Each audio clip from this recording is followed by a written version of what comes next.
Concentração e desconcentração, pontos fundamentais. A concentração e a desconcentração são conceitos fundamentais para entender a estrutura organizacional da administração pública. Esses dois modelos dizem respeito à forma como as funções e competências do poder público são organizadas e distribuídas internamente, refletindo diretamente na eficiência e na capacidade de atendimento das demandas sociais. Na concentração, as competências administrativas permanecem centralizadas em uma única estrutura organizacional. Todas as decisões e atividades são realizadas por um único órgão ou entidade, sem qualquer divisão ou delegação interna. Esse modelo tende a ser mais comum em estruturas menores ou em situações que demandam alto nível de controle e uniformidade. Por exemplo, em uma pequena prefeitura, é possível que todas as decisões administrativas sejam tomadas diretamente pelo gabinete do prefeito, sem a criação de secretarias ou departamentos. Embora a concentração seja útil em contextos que exigem controle direto ou que possuem recursos limitados, ela pode trazer desafios. A falta de divisão de responsabilidades pode levar à sobrecarga de trabalho, à demora na tomada de decisões e à ineficiência no atendimento ao público.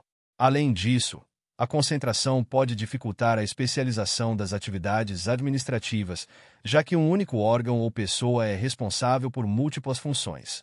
Por outro lado, a desconcentração é uma estratégia administrativa que busca otimizar a organização interna por meio da distribuição de competências entre diferentes órgãos ou unidades dentro de uma mesma entidade. Essa distribuição ocorre sem que haja perda de controle hierárquico, já que todos os órgãos ou unidades continuam subordinados ao ente ao qual pertencem. Um exemplo prático de desconcentração é a criação de secretarias municipais, como saúde, educação e transporte, em uma prefeitura. Cada secretaria assume responsabilidades específicas, tornando a gestão mais eficiente e organizada. A desconcentração é caracterizada pela hierarquia e pela subordinação. Os órgãos desconcentrados não possuem personalidade jurídica própria, ou seja, eles não são independentes, mas sim partes integrantes da entidade principal. Essa característica garante que todas as ações estejam alinhadas com as diretrizes gerais da administração pública, mantendo a coesão e a unidade organizacional. Um benefício importante da desconcentração é a especialização das atividades. Ao dividir responsabilidades entre diferentes órgãos, é possível atribuir funções a setores específicos com equipes especializadas. Por exemplo, em um hospital público, a criação de setores específicos para atendimento de emergência, pediatria e cardiologia é uma forma de desconcentração que melhora a qualidade dos serviços prestados. Além disso, a desconcentração facilita a descentralização geográfica, permitindo que os serviços públicos sejam prestados de forma mais próxima ao cidadão. A criação de postos de atendimento em bairros ou localidades distantes é um exemplo de desconcentração que visa levar os serviços do poder público a locais onde antes não havia acesso direto. É importante diferenciar a desconcentração da descentralização, já que, apesar de estarem relacionadas, são conceitos distintos. Enquanto a desconcentração ocorre dentro de um mesmo ente ou entidade, a descentralização envolve a transferência de competências para outras pessoas jurídicas ou entidades autônomas, como autarquias, fundações públicas ou empresas privadas. Por exemplo, a criação de uma secretaria de educação em um município é desconcentração, enquanto a transferência da gestão educacional para uma fundação pública seria descentralização. A desconcentração também pode ser classificada como horizontal ou vertical.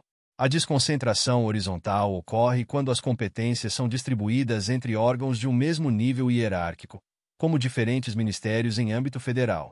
Já a desconcentração vertical envolve a divisão de competências entre órgãos em níveis hierárquicos distintos, como a criação de delegacias regionais de um ministério.